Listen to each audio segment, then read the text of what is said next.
La Bible révèle que la fin de toute chose est proche et que Dieu appelle tout homme à pouvoir se réjouir de la seconde venue de Jésus-Christ. L'objectif de cette présentation est de vous préparer à être du nombre de ceux qui gardent les commandements de Dieu et le témoignage, la foi de Jésus-Christ.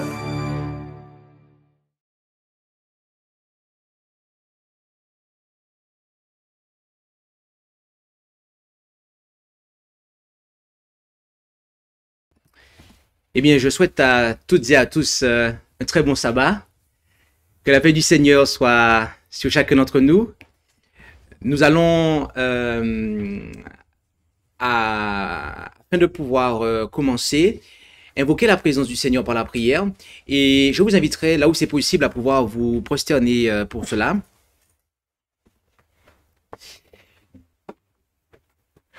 Et invoquons la présence de notre Dieu. Tendre Père Céleste, nous voulons te remercier pour ce doux privilège que tu nous accordes de pouvoir nous présenter devant toi. Et nous te demandons de nous bénir en cet instant, de bénir la lecture de ta sainte parole et que nous puissions être éclairés par toi afin d'être préservés de l'erreur qui est fatale pour notre âme. Veuille bénir chacun d'entre nous afin que ce moment soit pour notre salut. Et nous t'en prions au nom de Jésus. Amen.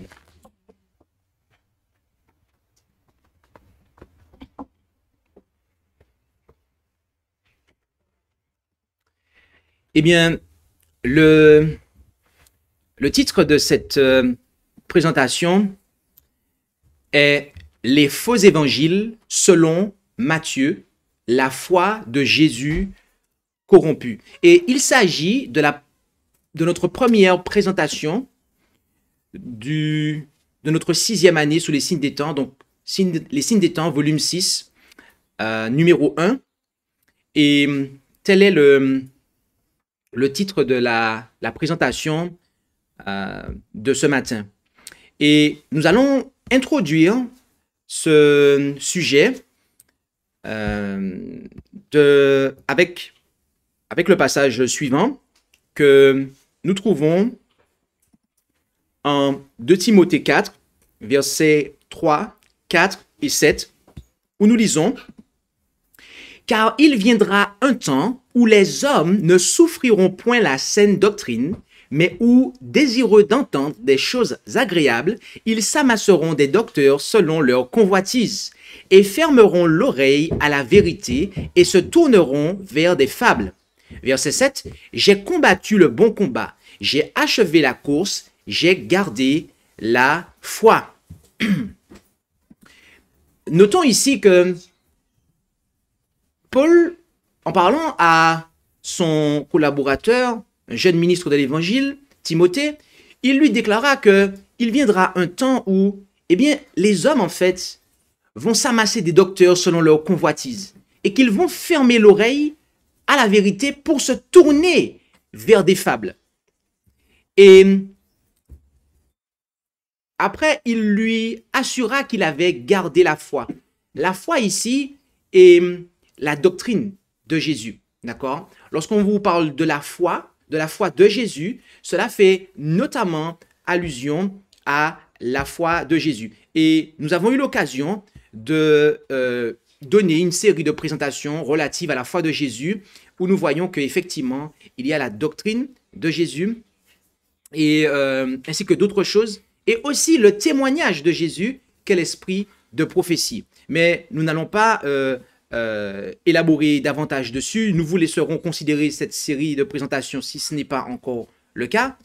Et simplement, si nous revenons sur notre texte précédent, bien-aimés, je tiens à vous dire quelque chose. Et je tiens à vraiment vous signaler que cette présentation est une présentation très solennelle. Cette présentation est une présentation très solennelle, bien-aimés. Nous sommes dans ce temps, vous et moi, nous sommes dans ce temps où nous devons garder la foi. la doctrine de Jésus. Et nous sommes dans ce temps où nous devons la garder parce que il y a en fait, il y a des faux docteurs, il y a de faux enseignements, il y a des fables que l'on veut nous voir adopter pour nous voir abandonner la foi de Jésus. Il nous a également été dit en Galates 1, versets 6 à 9, « Je m'étonne que vous abandonniez si promptement celui qui vous avait appelé à la grâce de Christ pour passer à un autre évangile.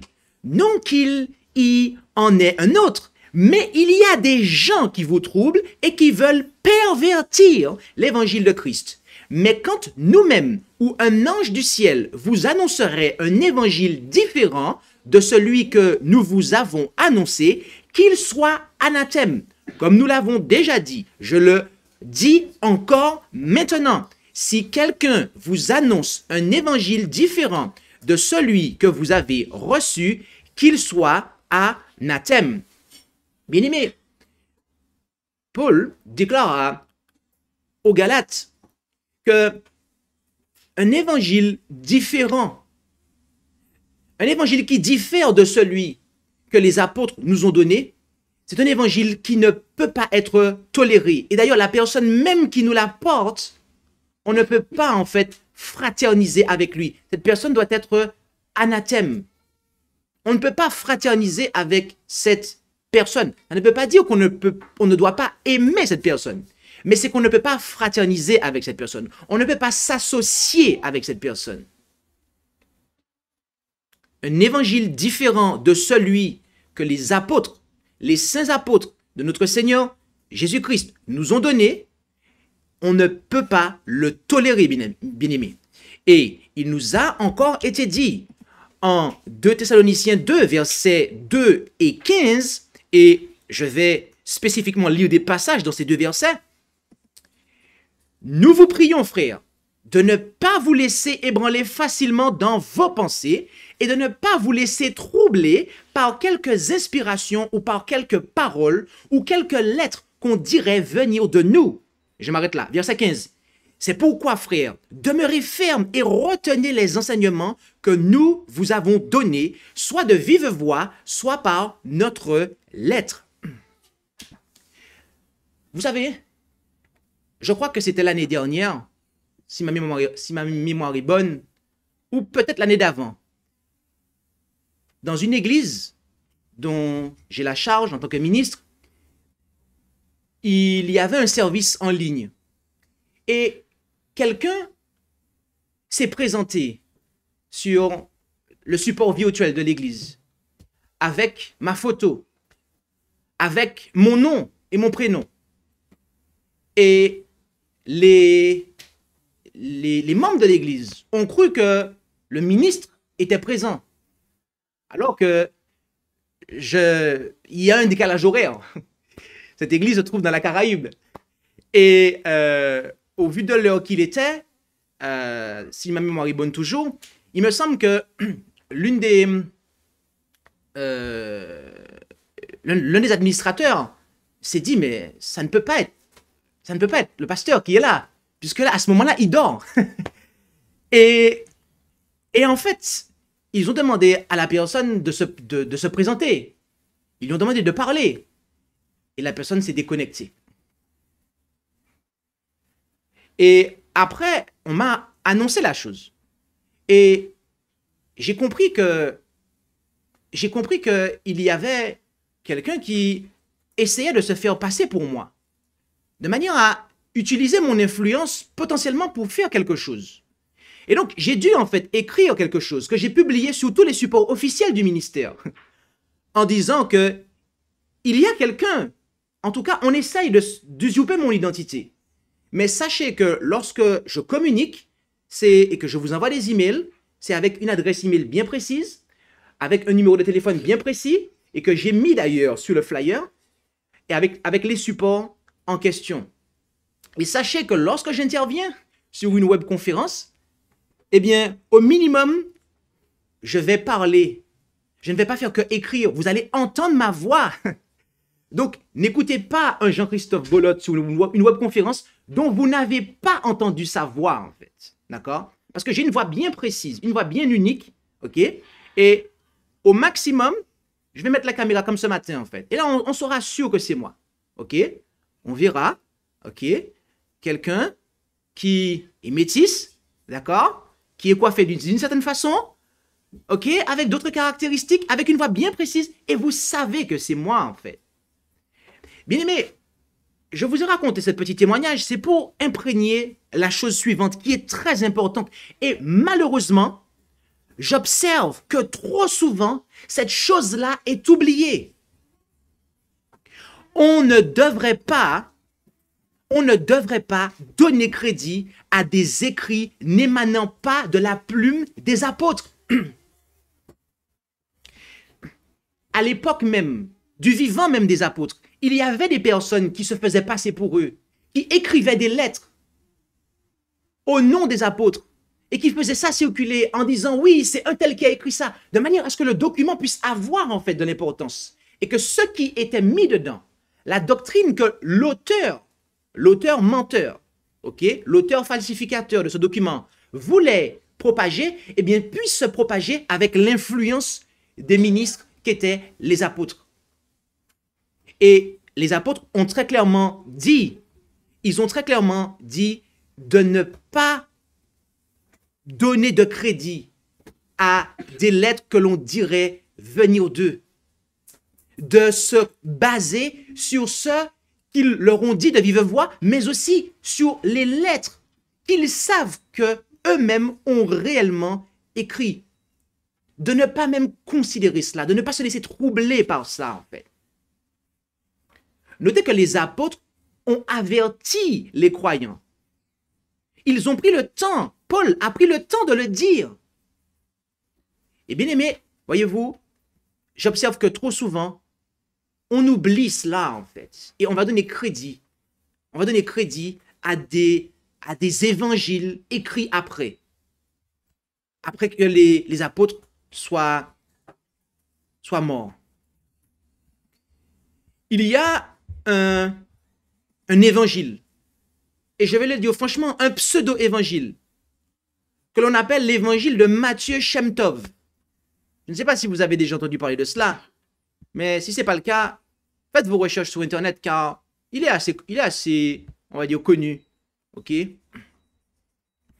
Et Matthieu Shem Tov, donc évangile de Matthieu par Shem Tov. Et Shem Tov, de quoi parlons-nous ici? Eh bien, Shem Tov ben Isaac ibn Shaprupt, ok? Eh bien, c'était un médecin, d'accord? Et il est l'auteur d'un commentaire sur le Pentateuque et aussi traducteur de l'évangile de Matthieu en hébreu, d'accord? Il vivait à Tolède en Espagne, au milieu du quoi? Du 14e siècle. Bien-aimé,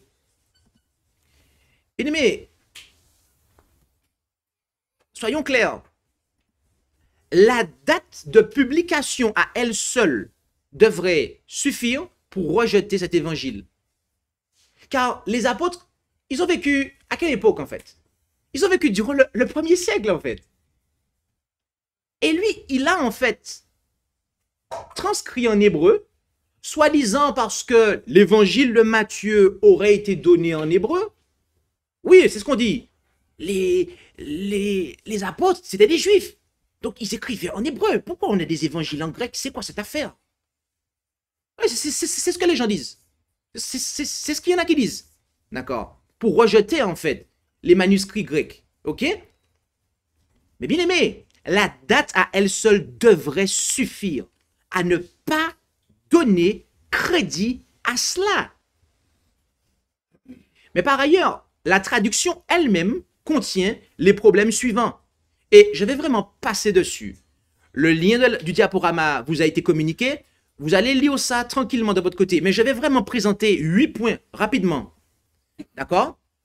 Le premier problème de cette traduction, c'est que le narrateur de cette version de Matthieu ne fait jamais référence à Jésus en tant que Christ ou Messie.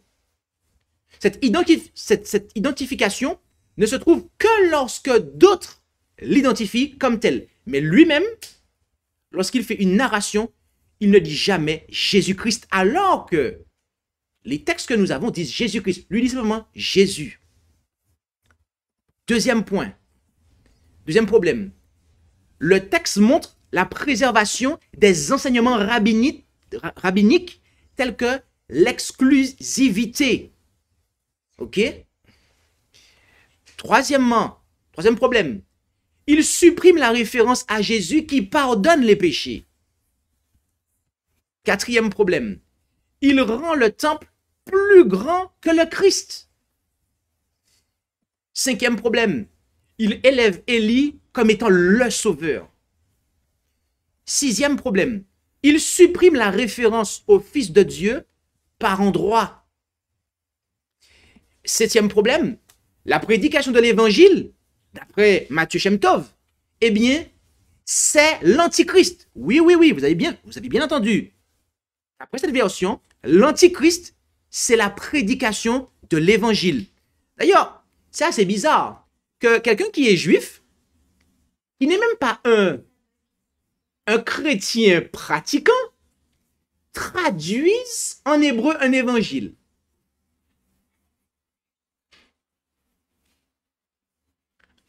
Je résume ça différemment.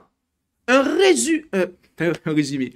Un ennemi de l'évangile traduit et produit un évangile de Matthieu. Attendez, réfléchissez 2 secondes. C'est pour faire quoi? C'est pour détruire en fait l'évangile en fait. Ça a du sens, tu comprends ça? Toi qui as quel âge? 14 ans, tu comprends? C'est évident pour toi? Ok, d'accord. Gloire à Dieu. Huitièmement, Jésus est pendu et non crucifié, d'après cet évangile. Oui, Jésus est pendu et non crucifié. Et il faut savoir quelque chose, bien-aimé, c'est que cet évangile de Matthieu Shem Tov, eh bien, il faut savoir que la Bible des témoins de Jéhovah et d'autres Bibles, eh bien, s'inspirent de cet évangile de Matthieu Shem Tov. D'accord? C'est pour ça que dans les Bibles des témoins de Jéhovah, et que vous allez voir que les témoins de Jéhovah, ils n'acceptent pas que Jésus ait été crucifié. Ils disent qu'il a été pendu. Pourquoi? Parce qu'ils se basent sur ça, en fait. D'accord? C'est pour ça que les témoins de Jéhovah, ils vont insister sur le mot Jéhovah. Même dans, d'accord, le Nouveau Testament. Pourquoi, en fait? Parce qu'ils se basent sur Matthieu Shem Tov. Parce qu'il y a des soi-disant érudits qui ont repris le travail de Shem Tov et qu'ils ont en fait, eh bien, donné du crédit à ça. Mais comment des érudits en fait? Comment des érudits ont-ils pu se baser sur un ouvrage édité par un ennemi de l'évangile?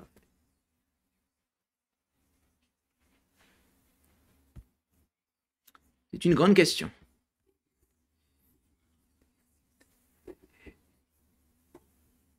Et il faut savoir que Matthieu Shem Tov, donc l'évangile de Matthieu Shem Tov, c'est comme ça qu'on le dit de façon courte, l'évangile de Matthieu Shem Tov, ou l'évangile de Matthieu, ou l'évangile selon Matthieu par Shem Tov, eh bien, il faut savoir que il supprime aussi ce qu'on va voir maintenant. On va voir un autre type d'évangile, toujours par rapport à Matthieu. C'est que c'est l'évangile en fait qui n'admet pas que Jésus ait pu dire, déclarer, de baptiser, je cite les paroles, au nom du Père, du Fils et du Saint-Esprit. Il y a de ceux qui se revendiquent d'un évangile, d'accord, de Matthieu, qui ne contient pas en fait les paroles, qui n'impute pas à Jésus les paroles au nom du Père, du Fils et du Saint-Esprit. Et on a par exemple ce forum que j'ai pris en ligne, d'accord? Et l'une des raisons que l'on avance, c'est: savez-vous que la formule au nom du Père, du Fils et du Saint-Esprit de Matthieu 28, 19 serait un ajout tardif qui aurait été formulé et reformulé au fil des temps pour la faire correspondre aux idéaux religieux de l'époque. Monsieur Joseph Ratzinger, le pape Benoît, XVI, l'aurait reconnu dans son livre La foi chrétienne hier et aujourd'hui, page 50, 51, 53, donc d'une version antérieure. Il a écrit que le texte a été modifié au 2e ou 3e siècle par Rome. Et, bien aimé, je dois vous dire quelque chose. Qu'on soit clair sur ça. Qu'on soit clair sur ça. Et je rappelle que la présentation de ce matin est très solennelle. Et que je vous invite à, vous aussi, à la suivre de manière très solennelle. Il y a de ceux qui, parfois, me contactent. Parmi ceux qui me contactent, il y en a parfois qui ont eu l'occasion, en fait, de me présenter, en fait, cet évangile qu'on a vu tout à l'heure, de Matthieu Shem Tov. D'accord? Et aussi cette pseudo-évidence, preuve, d'après laquelle un pape aurait reconnu que, au nom du Père, du Fils et du Saint-Esprit, eh bien, c'est quelque chose qui n'émane pas des lèvres de Jésus.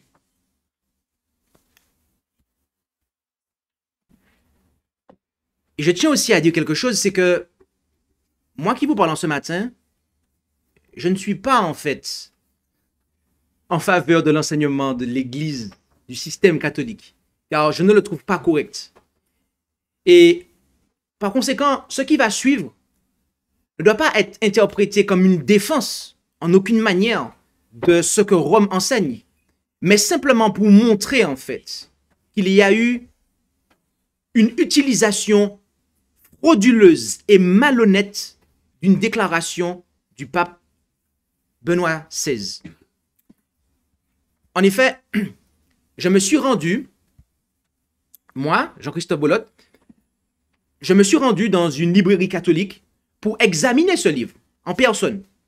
Parce que je ne voulais pas l'acheter. Donc, je me suis rendu dans une librairie catholique de manière à pouvoir consulter la page en question pour savoir ce qu'il en était en fait. Et voici ce qui est réellement déclaré concernant Matthieu 28, 19 à la page 38 et 39 de la version qui est affichée à l'écran. Parce que dans les forums, vous allez trouver une autre page. Vous allez trouver une autre page, mais c'est une version antérieure. Et voilà ce qui est déclaré. Voilà ce qui est déclaré. Et j'ai fait des photos avec l'accord du libraire. Il m'a autorisé à faire des photos car il y avait une dame en fait. Il y avait une dame qui avait réservé le livre. Elle allait partir avec. Et je demande à la dame de rester. Je veux juste consulter, juste pour vérifier. Et la dame a accepté. Et j'ai pu photographier l'intérieur du livre. D'accord? Donc la main que vous voyez là, c'est ma main en fait, à l'écran. C'est ma main. C'est moi qui fais les photos en fait. J'ai vu de mes yeux la chose, mes amis. Je ne vous rapporte pas ce qu'on m'a dit. Je suis allé vérifier. Ok. Qu'est-ce qui est marqué dedans? Regardons. Et je vais souligner. D'accord? Vous avez le PowerPoint. Vous pourrez prendre le temps de tout lire. On parle en fait du symbole des apôtres. On parle de son origine, de sa structure. Au cours du 2e et 3e siècle. On dit que ce symbole des apôtres, hein, parce que c'est ça le sujet en fait, c'est un texte romain. Et ensuite, la forme fondamentale de ce sacrement est inspirée à son tour par les paroles de Jésus ressuscité rapportées en Matthieu 28, 19. Allez donc de toutes les nations, faites des disciples, les baptisant au nom du Père, du Fils et du Saint-Esprit. Et plus loin, on dit que cette formule, en faisant allusion toujours au symbole des apôtres, cette formule, toute simple, est calquée sous le texte de Matthieu. D'accord? Bien-aimés,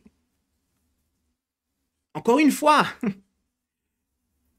je ne suis pas un papiste et je n'approuve pas du tout, mais alors là, pas du tout, l'enseignement du système catholique romain. Que cela soit clair.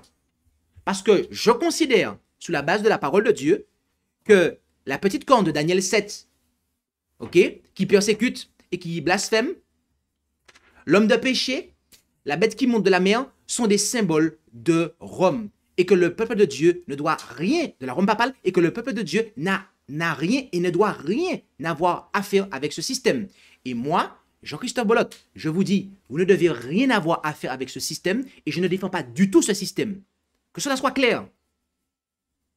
Parce que je sais en fait, je sais déjà qu'il y a des personnes malhonnêtes qui vont prendre potentiellement ce que je dis pour aller dire que je défends Rome. Ce qui n'est pas vrai en fait.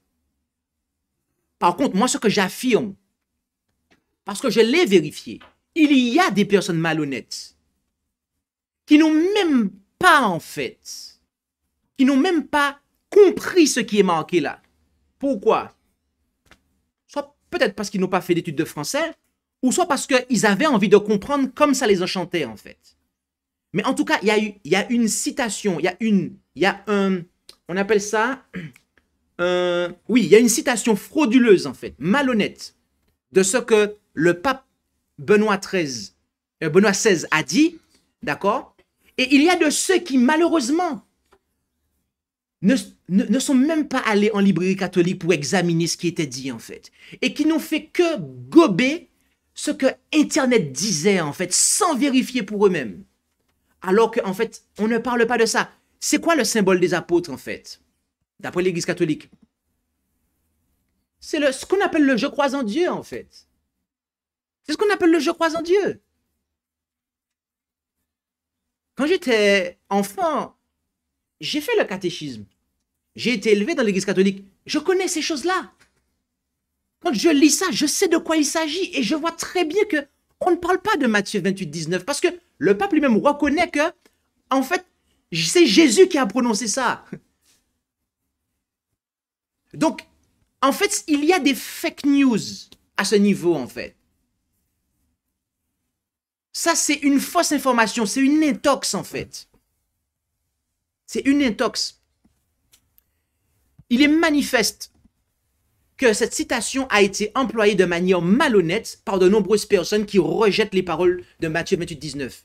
Le texte auquel il est fait référence n'est pas au nom du Père, du Fils et du Saint-Esprit, qu'il dit avoir été donné par Jésus, mais le credo des apôtres, d'accord? Autrement dit, le texte que les catholiques disent, le je crois en Dieu. C'est ça en fait, le credo, le symbole des apôtres. Alors ça ne veut pas dire que ce sont les apôtres qui l'ont écrit, mais l'Église catholique dit que c'est le symbole des apôtres. Et c'est de ça en fait dont Benoît XVI faisait allusion. C'est ça qui est un texte romain, ce que vous voyez à l'écran, ça c'est le texte romain auquel il fait allusion, c'est le texte romain qui a été écrit au 2e, 3e siècle. Ça n'a rien, bien que c'est étiqueté de apôtre, ça n'a rien d'apostolique. D'accord? Que l'on soit clair avec ça. Et il y a un point, c'est que la formule, il y a en fait, je vais reprendre ça, il y a d'autres encyclopédies et des commentateurs qui se basent sur la déclaration suivante, d'accord? Tiré de Catholic Encyclopedia, volume 2, page 263, qui dit « La forme baptismale est basée, je reprends, la formule baptismale est passée du nom de Jésus au mot Père, Fils et Saint-Esprit par l'Église catholique au 2e siècle. » Donc, voilà ce que Catholic Encyclopedia déclare, d'accord? Et d'autres encyclopédies et commentateurs ils vont dans le même sens, d'accord? Pour faire comprendre que, en fait, au nom du Père, du Fils et du Saint-Esprit, c'est quelque chose qui a été modifié par l'Église catholique, d'accord? Ok? Donc, on a déjà traité les paroles de Benoît XVI, mais il reste d'autres, soi-disant, confessions qu'il nous faut, en fait, comme on dit, démystifier, en fait, pour savoir c'est quoi, en fait. Parce que ça a été écrit quand même dans une encyclopédie.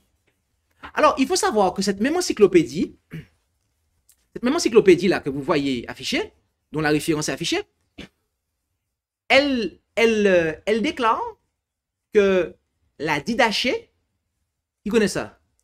Vous connaissez pas ça? Ah, ok. Que la Didaché, donc, qui est un traité soi-disant apostolique, eh bien, a été publié vers la fin du 2e siècle. D'accord? Ok?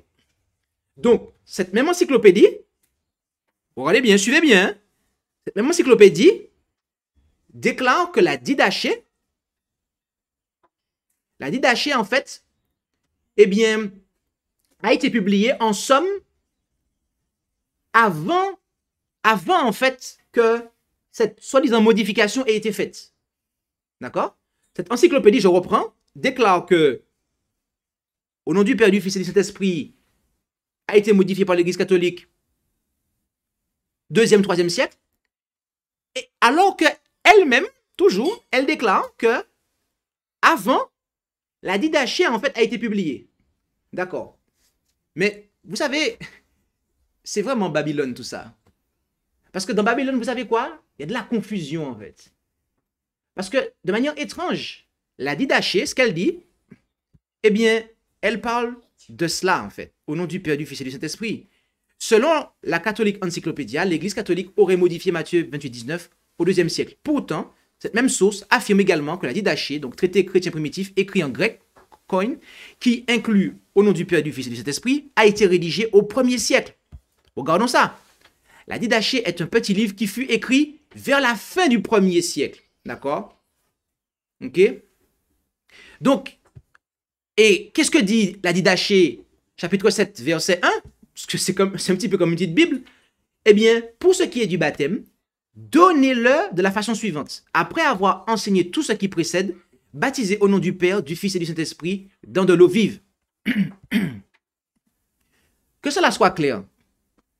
Bien-aimés, je ne suis pas en train de vous recommander la Didaché. Que personne n'aille dire « Ah, Pasteur Bolette nous a recommandé la Didaché ». Ce n'est pas vrai. D'accord? Essayez de comprendre l'exercice que je fais en ce matin, s'il vous plaît, pour ne pas aller dire du n'importe quoi sur moi après. Ok? Ce que je vais vous montrer en ce matin, c'est qu'en fait, dans un ouvrage, on déclare quelque chose qui contredit autre chose, en fait. Et ça, c'est de la confusion, en fait. Donc, comment pouvez-vous vous baser sur un ouvrage qui dit tout est son contraire? Ce n'est pas crédible, en fait. Ce n'est pas crédible. Comment l'Église catholique pourrait-elle être responsable de la prétendue modification de Matthieu 28, 19 au 2e siècle, alors que la formule se trouvait déjà dans la Didaché, dont cette encyclopédie affirmait qu'elle devait être attribuée au 1er siècle? Donc, il est manifeste que on ne peut pas se baser sur ces commentaires-là, en fait. Des gens qui nous disent, non, non, non, Matthieu 28, 19 a été modifié par l'Église catholique. Et je tiens à dire que les gens qui se basent sur ces commentaires-là, ce sont des antitrinitaires. Des personnes qui, comme moi, ne croient pas en la Trinité. Ah oui, parce que si vous ne le saviez pas, chers téléspectateurs qui suivez cet enregistrement, Pasteur Bolette n'est pas trinitaire. Je ne suis pas trinitaire. Que cela soit clair pour ceux qui ne le savaient pas.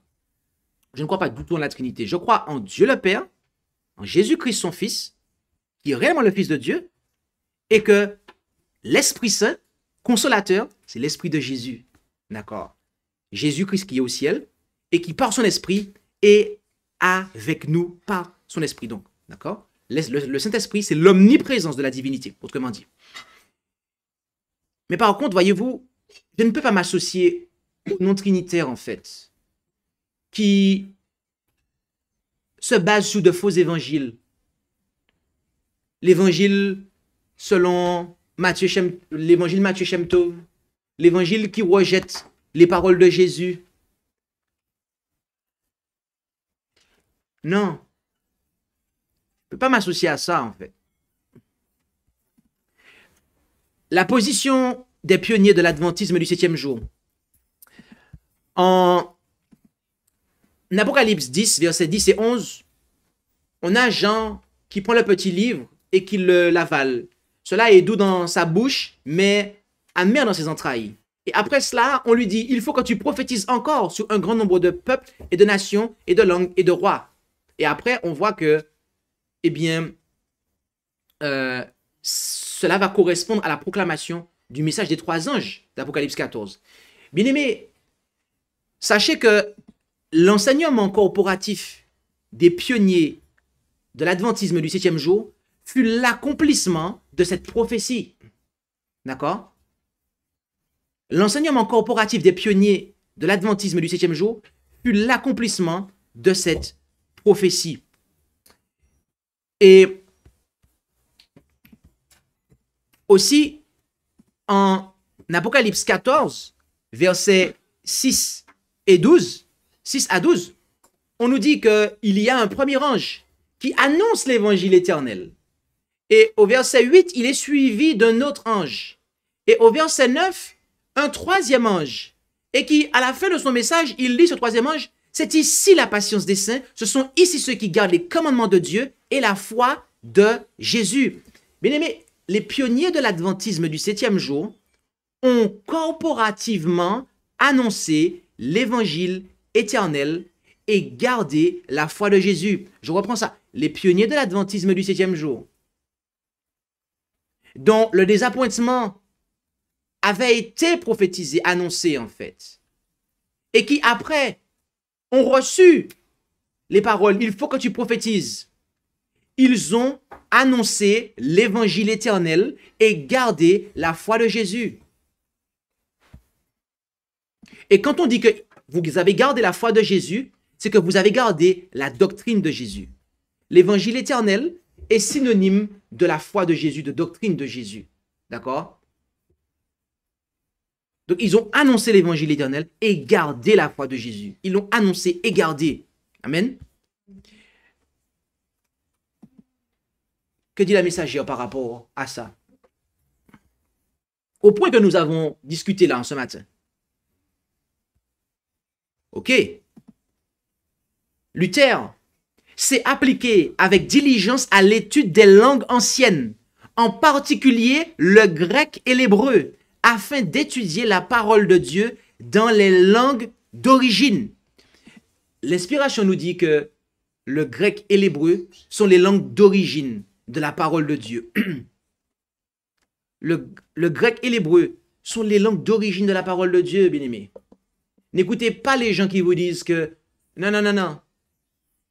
Les apôtres n'ont pas pu écrire en grec, puisqu'ils étaient juifs, donc ils parlaient l'hébreu. Ou puis des l'araméen, mais pas le grec, surtout pas. Ce n'est pas vrai, mes amis. Et là, tout particulièrement, je m'adresse en particulier à ceux qui revendiquent croire au retour de Jésus et à l'observation des commandements de Dieu. Autrement dit, aux adventistes du 7e jour, qui, normalement, croient au don de prophétie qui a été manifesté dans ce temps de la fin dans lequel nous sommes. L'inspiration est claire sur ça, en fait.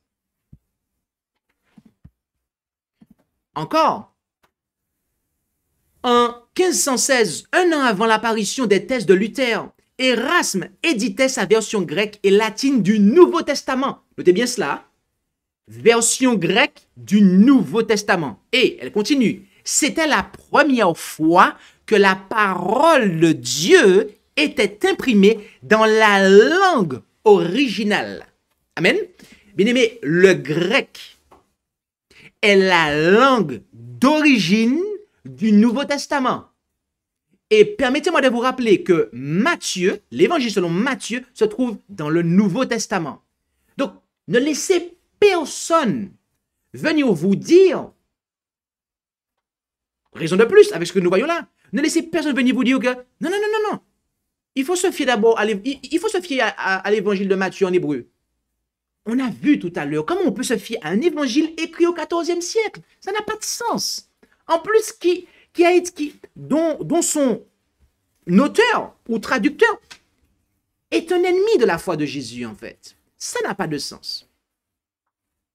Et, bien aimé, l'histoire ecclésiastique, et je me place ça entre guillemets, vraiment entre guillemets, l'histoire ecclésiastique, donc, nous montre en fait que le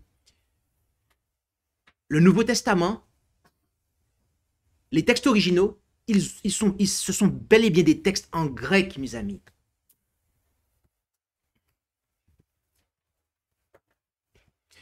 Je vous invite à considérer, si ce n'est pas déjà fait, la présentation suivante. Dois-je invoquer Dieu en hébreu? Oui, car, voyez-vous, il y a de l'hébraïsation du Nouveau Testament. Il y a des Bibles qui, vous trouvez le Nouveau Testament, vous voyez marqué Yeshua, etc.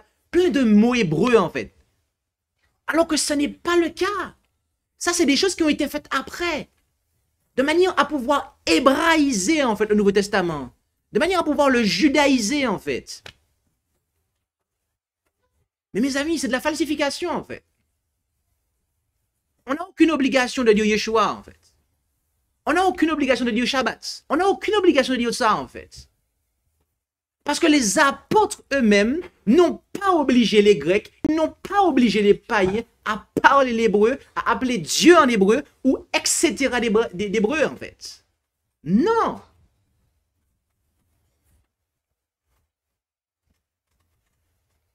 Poursuivons. Voilà un texte que certains pensent qu'il s'applique à l'Église catholique au 1er siècle, où la messagère dit « La Bible, alors qu'elle était peu répandue, certains savants ont modifié ça et là quelques mots pensant rendre leur sens plus clair, alors qu'en réalité, ils confondaient ce qui était clair pour l'incliner vers leur propre vue, inspirée par la tradition. » Mais est-ce qu'elle parle en fait des premiers siècles et de l'Église catholique ici? Ailleurs, voyez-vous, elle nous dit quand la Bible était peu répandue en fait. D'accord? Elle nous dit ce qui suit. Notez bien. Avant la réforme. Avant la réforme. Ok. La réforme, c'est le Moyen-Âge. Hein? Ok. 1500, 1400, tout ça. Ok. Les exemplaires de l'écriture sainte étaient rares. Et quand vous voyez dans l'anglais, les deux déclarations, la précédente et celle-là, les termes sont équivalents. Few, they were few, ok? Ils étaient rares, peu nombreux, autrement dit. Mais Dieu ne permit pas que sa parole disparût. Amen?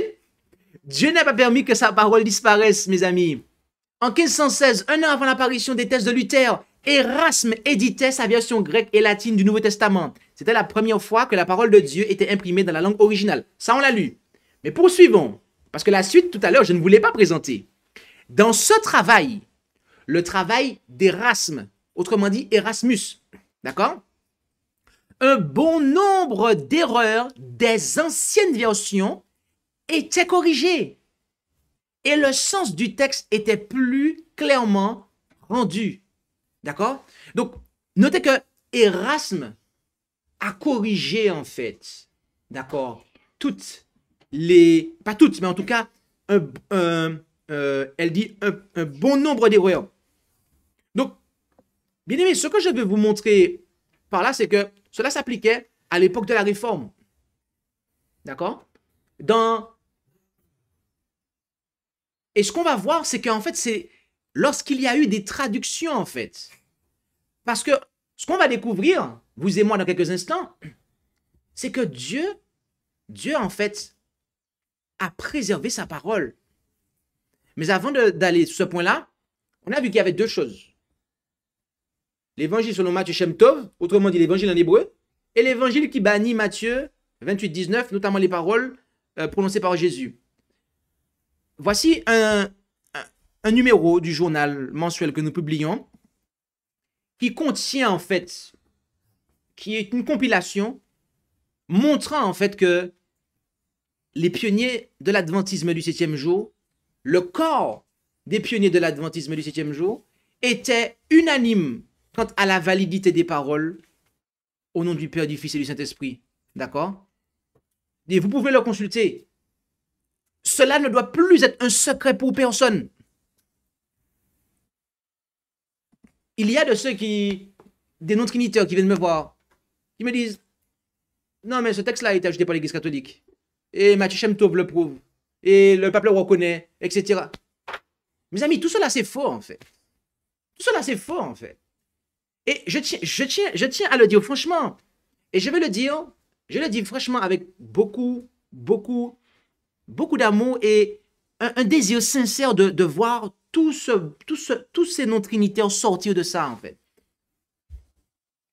Bien-aimés, vous qui êtes non-trinitaires, vous qui, en plus de ça, des non-trinitaires, pour ceux qui m'écoutent, vous qui m'écoutez en ce matin, qui en plus d'être des non-trinitaires, vous vous considérez dans la lignée de ceux que Apocalypse 10 dit qu'ils doivent prophétiser et qui ont gardé la foi de Jésus, initialement parlant, avant vous et moi. Autrement dit, les pionniers adventistes du 7e jour.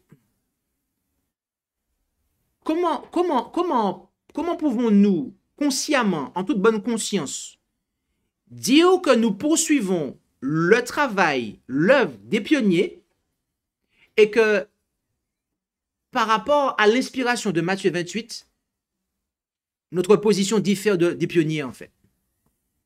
Notre position diffère même de la messagère du Seigneur qui a été très claire sur ça en fait. Comment on peut maintenir cette position en fait? Je vous laisse réfléchir à ça parce qu'à la fin, j'ai un appel pour vous. Je vous lance un appel. Restez branchés s'il vous plaît. Bien-aimés, je tiens à ce que vous sachiez que Dieu préserva sa parole.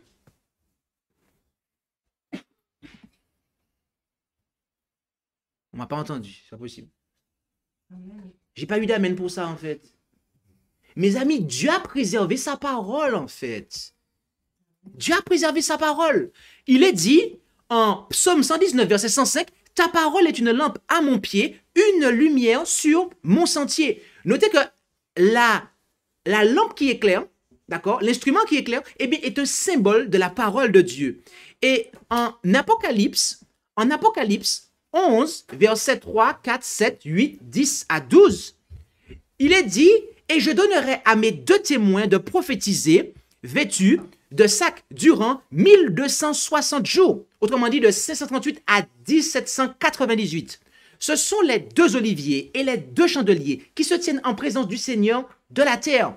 Et quand ils auront accompli leur témoignage, la bête qui monte de l'abîme leur fera la guerre et les vaincra et les tuera. Et leurs cadavres seront sur la place de la grande cité qui est appelée spirituellement Sodome et Égypte, où notre Seigneur a été crucifié. Ici, en fait, rapidement, pour faire un petit commentaire, pour vous expliquer, eh bien, cela fait allusion, en fait, à la France.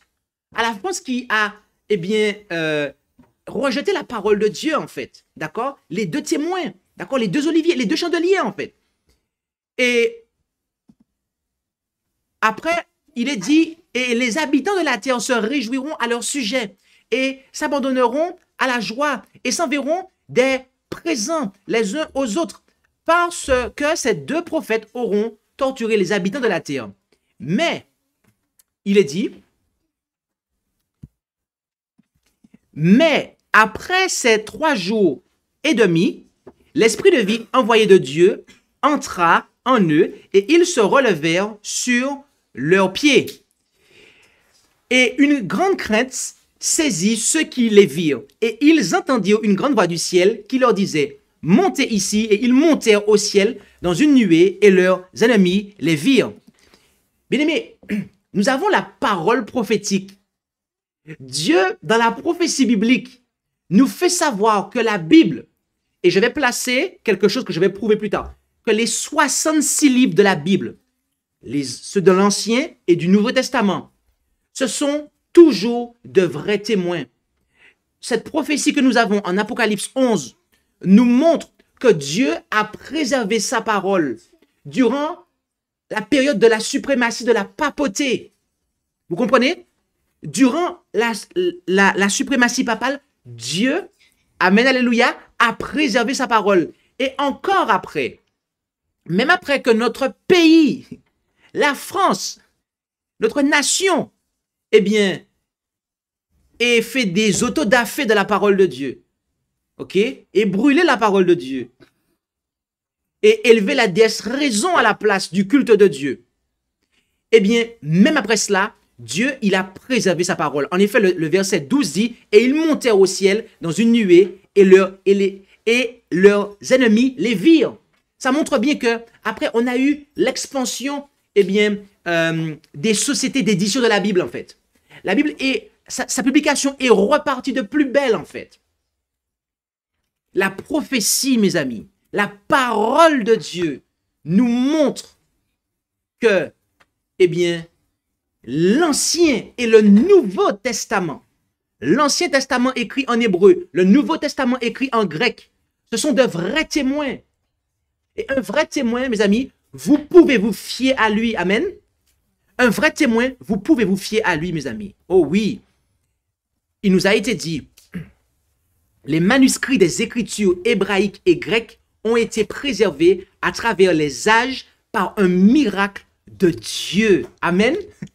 Amen. L'inspiration nous dit que les manuscrits, bien-aimés, de l'Ancien et du Nouveau Testament ont été miraculeusement préservés.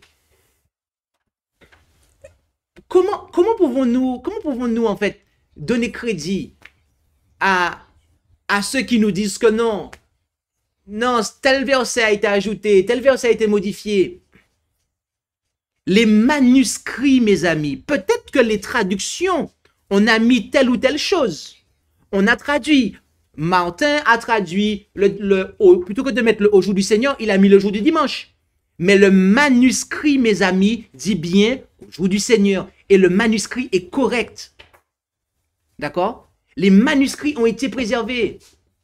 Le pasteur répète beaucoup, hein? Mais c'est normal parce que le pasteur veut que ça reste dans votre tête, mes amis. La vérité doit rester dans la tête. Parce qu'il y a trop de fausses doctrines, mes amis. Et il y en a assez avec ça, en fait. Il faut arrêter avec ces choses-là, mes amis. On nous finit et puis ça, de ça. Ah ouais. Nous avons déjà présenté la Bible et les apocryphes. Dans cette présentation, que si ce n'est pas encore fait, nous vous invitons à regarder, nous avons montré que les apocryphes ne sont pas inspirés, d'accord, tout comme le sont les 66 livres. Et nous avons montré que le livre de base, le livre qui nous jugera, le livre que Dieu nous a donné, c'est bien la Bible composée de 66 livres, ni plus ni moins, d'accord? Et également,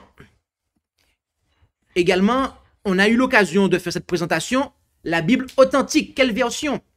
Et on a eu l'occasion de faire dans cette présentation une comparaison de Louis II avec Osterwald pour montrer en fait que deux Bibles différentes. Pourquoi? Parce que basées sur deux manuscrits différents. Et mes amis, nous avons un cadeau à vous faire ce matin.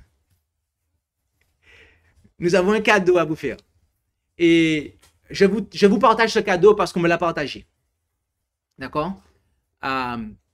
Il y a quelqu'un qui m'a contacté et qui m'a donné quelque chose de très intéressant. Et il m'a dit que tu peux le partager. Je le partage gratuitement, alors partage-le. Et donc, gratuitement, nous allons partager ça avec vous ce matin. D'accord? Et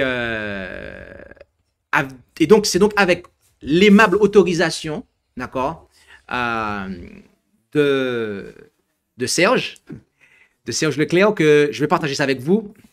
Il s'agit en fait de documents, un graphique qui résume la préservation des manuscrits grecs du texte reçu et de ses traductions francophones.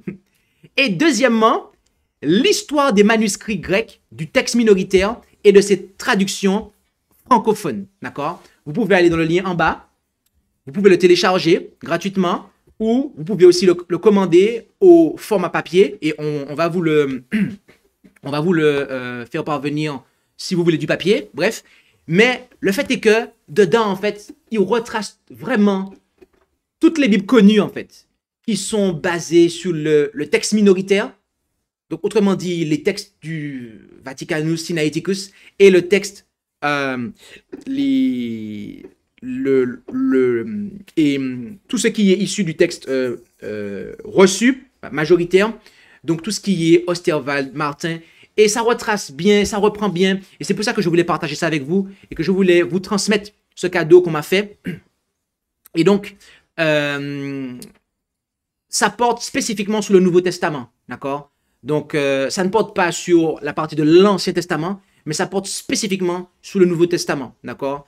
J'ai un graphique par rapport à l'Ancien et au Nouveau Testament, mais il est anglophone et il ne porte que sur les Bibles anglophones, d'accord? Mais c'est déjà un cadeau très très intéressant et qui va beaucoup nous aider, d'accord, à l'avenir. J'ai vu que Dieu avait pris un soin tout particulier de la Bible. Le reste, on l'a déjà lu tout à l'heure. Mais plus loin, elle dit, j'ai vu que la parole de Dieu, comme un tout, constitue une chaîne parfaite, un passage expliquant l'autre. Ceux qui recherchent vraiment la vérité ne sauraient errer en la lisant. Bien-aimés, vous avez la parole de Dieu entre vos mains. Nous vous recommandons la parole de Dieu, la Bible authentique, dans la version Osterwald, quelle que soit l'année de révision, dans la version Martin, quelle que soit l'année de révision. Êtes-vous conscient, bien-aimés, en ce matin, que cette Bible est la parole de Dieu, basée sur un manuscrit que Dieu a miraculeusement préservé? Êtes-vous conscient de ça? Êtes-vous conscient que nous avons là une Bible basée sur un manuscrit miraculeusement préservé? Et que nous pouvons nous fier à cela. Nous pouvons construire notre vie, en fait, sur ce rocher de la vérité qu'est la parole de Dieu. Et Jésus-Christ est la parole de Dieu. Et Jésus-Christ a agi pour que nous puissions, en fait, avoir la parole de Dieu écrite, préservée pour nous, mes amis. Alors, de grâce, ne laissez personne ébranler votre foi en vous disant que la Bible que vous avez n'est pas bonne, ou tel passage, tel truc, tel etc. Bien-aimés, le manuscrit sous lequel cette Bible est basée est correct. Peut-être qu'il y a des endroits où la traduction laisse à désirer. Mais vous savez, moi je suis traducteur, d'accord? Et je puis vous dire que du moment que vous traduisez quelque chose, il y a une déperdition, en fait. Parce que la langue de destination n'a pas toujours les mots appropriés pour réceptionner la pensée de la langue de départ. Mais bien aimé, lorsque vous allez plus loin, avec une strong concordance, avec des outils pour étudier le texte, le manuscrit, vous avez la parole de Dieu, mes amis. Vous avez la parole de Dieu. Alors de grâce, ne cherchez pas à arracher des versets. Ne cherchez pas à arracher des pages. Ne cherchez pas à substituer des livres. Et j'ai fait une parenthèse que je vais fermer rapidement. Mais il y en a qui disent que Lévitique n'est pas inspiré, que tel livre de l'Ancien Testament n'est pas inspiré. Alors qu'il est marqué dans ce livre-là, et l'Éternel dit à Moïse à de nombreuses reprises. Bien-aimés, n'écoutez pas ces fausses doctrines. La parole de Dieu, la Bible authentique que nous avons, elle est inspirée. Dieu l'a préservée, mes amis.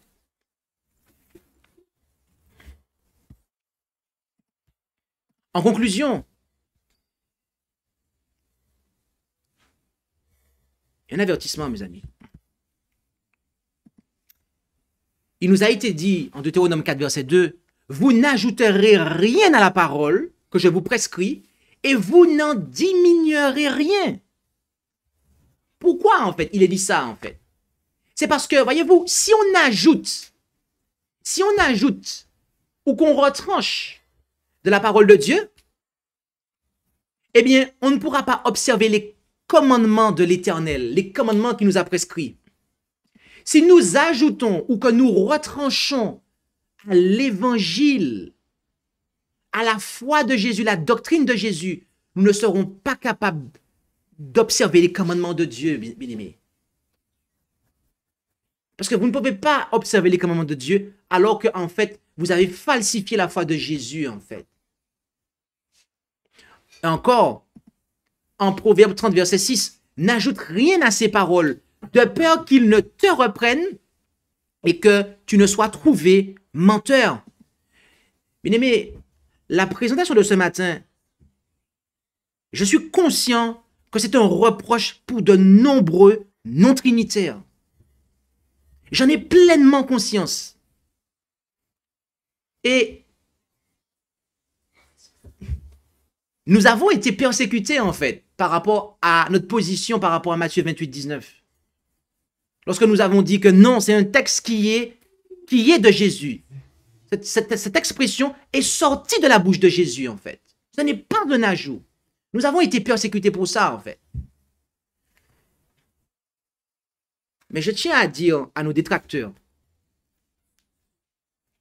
vous qui êtes des adventistes du 7e jour, non trinitaires,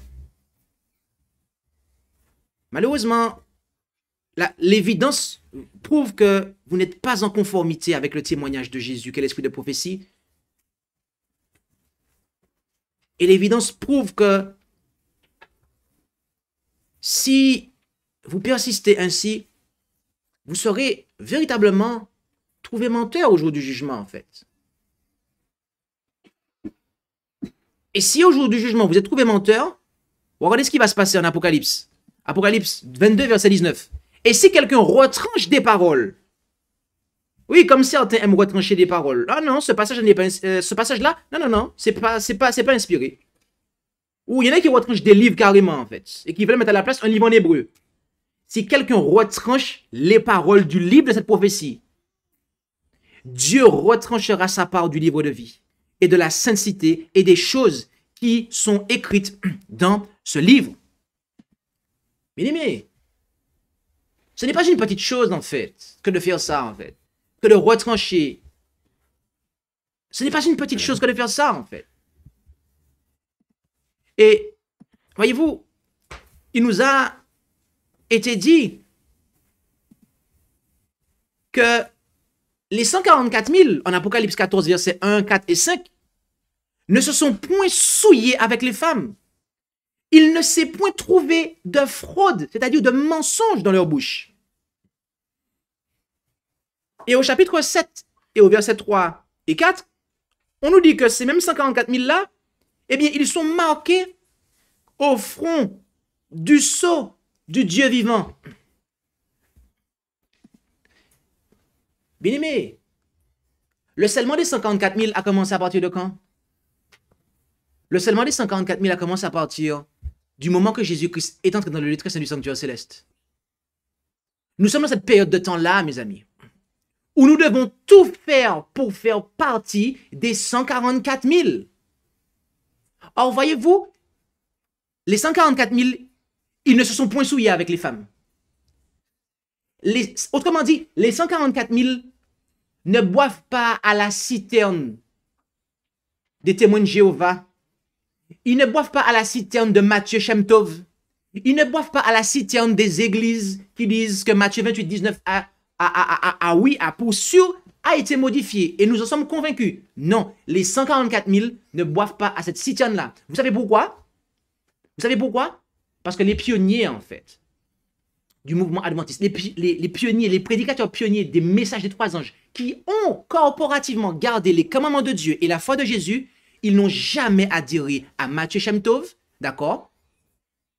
Et ils n'ont jamais adhéré à que Matthieu 28, 19, d'accord? L'expression qui est donnée là, eh bien, est purement un fruit de l'Église catholique. Ils n'ont jamais adhéré à ça, en fait. Donc, lorsque vous adhérez à ça, c'est que vous vous abreuvez à une autre source. Donc, vous vous souillez avec des églises, en fait. Et le fait est que c'est un mensonge qui est dans notre bouche, en fait. Bien-aimés, ceux qui annoncent un autre évangile, à partir de maintenant, sachez, et je le dis franchement,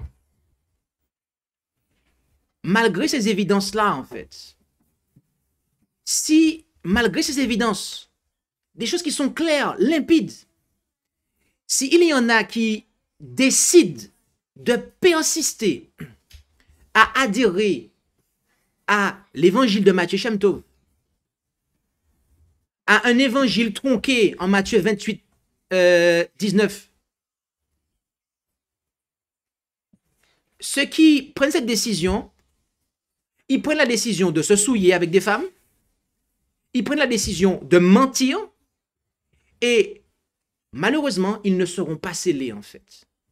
Finalement, au final de compte, ils ne pourront pas être scellés en fait. Ils ne pourront pas être scellés en fait.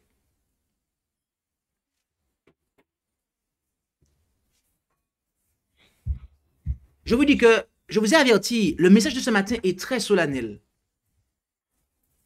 Car Paul a dit que si quelqu'un annonce un autre évangile, et il l'a répété 2 fois, que cette personne soit anathème.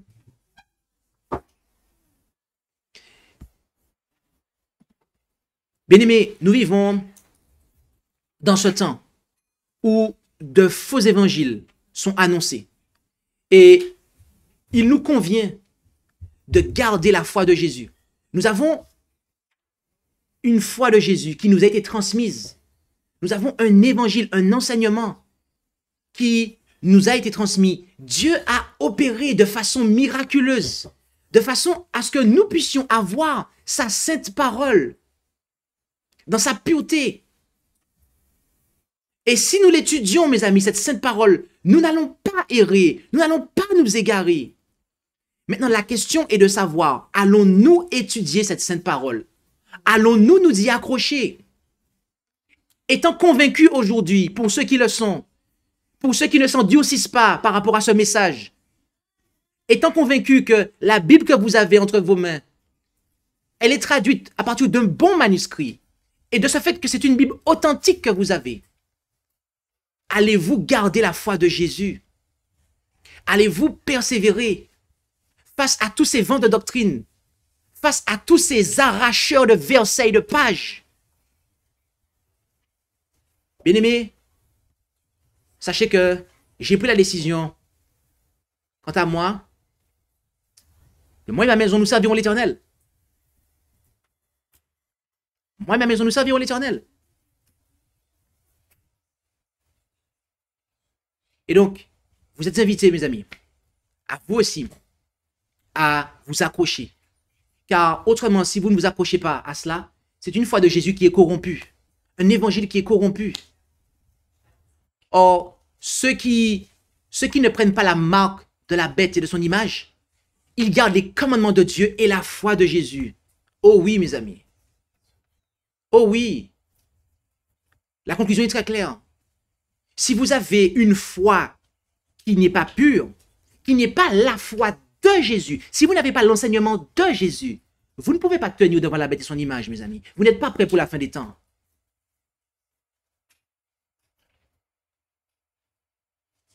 À ceux qui m'ont accusé d'être un papiste parce que je croyais en l'authenticité de Matthieu 28, 19. Parce que vous croyez à une époque que, ah oui, ça c'est la papauté qu'il a ajouté. Avec tout l'amour, je vous dis franchement, votre foi n'est pas pure. Votre foi n'est pas pure. Et vous ne pouvez pas tenir devant la papauté, en fait. Parce que sur ce point-là, malheureusement, la papauté vous dira que vous êtes un menteur parce qu'elle-même est au clé aussi au ça, en fait. Mais je ne me base même pas sur la papauté pour croire ce que je crois. Je me base sur la parole de Dieu, sur l'inspiration, le témoignage et l'évidence de l'histoire, mes amis, en fait. L'histoire est claire, en fait. On n'a pas à chercher à réécrire l'histoire, en fait. Alors, plaise à Dieu que nous soyons trouvés avec une foi pure. Pure. Parce que c'est de cette foi pure dont nous avons besoin. Adoptons un évangile pur afin d'avoir une foi pure. Amen. Amen. Eh bien, je vous invite à pouvoir, là où c'est possible, vous prosterner pour la prière finale.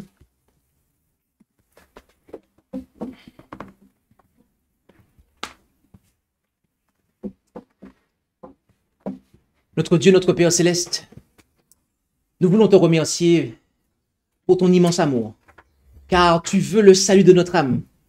Et pour cela, tu, as fait descendre sur notre terre l'échelle, l'échelle qu'est Jésus-Christ, la parole de Dieu, et au travers de laquelle nous avons accès au ciel.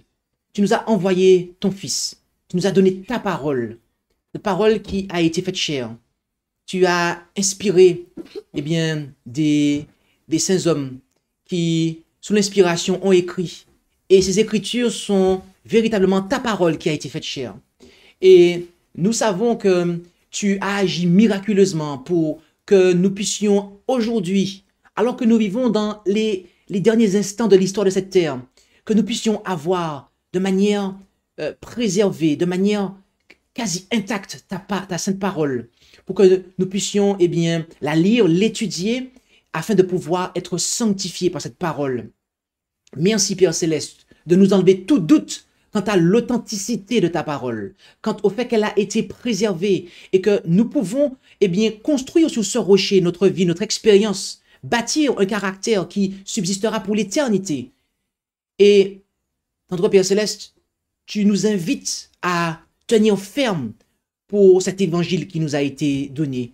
Tu nous invites à tenir ferme parce que nous voyons qu'il y a de faux évangiles qui circulent. Nous voyons qu'on veut nous vendre et on veut nous faire accepter des écrits, des visions, des conceptions de tel ou tel livre ou de tel verset qui ne correspond pas à ce qui nous a été transmis par ton Fils, notre Seigneur Jésus-Christ, qu'il a lui-même transmis à ses saints apôtres et que eux-mêmes nous ont fidèlement transmis. Alors Père Céleste, aide-nous à nous débarrasser de tout ce qui n'est pas de toi et à être fermes. Si jamais nous avons adhéré de près ou de loin et que nous avons même combattu cela, que tu puisses nous donner l'humilité afin de pouvoir nous défaire de tout ce qui n'est pas conforme à la pure et sainte foi de Jésus, de sorte que nous soyons capables de garder les commandements de Dieu et de résister à la bête et à son image. Accorde-nous, Père Céleste, d'avoir cette foi pure et non corrompue, de sorte que nous puissions nous tenir debout lorsque Jésus-Christ reviendra. Bénis chacun d'entre nous. Nous t'en prions au nom de Jésus. Amen. Amen. Merci d'avoir écouté cette présentation avec intérêt. Pour plus d'informations, consultez notre site internet lereste.org et suivez-nous sur Facebook ainsi que sur YouTube à @lereste. Vous pouvez aussi nous contacter par email à info@lereste.org ou par téléphone au +33 6 12 60 13 69.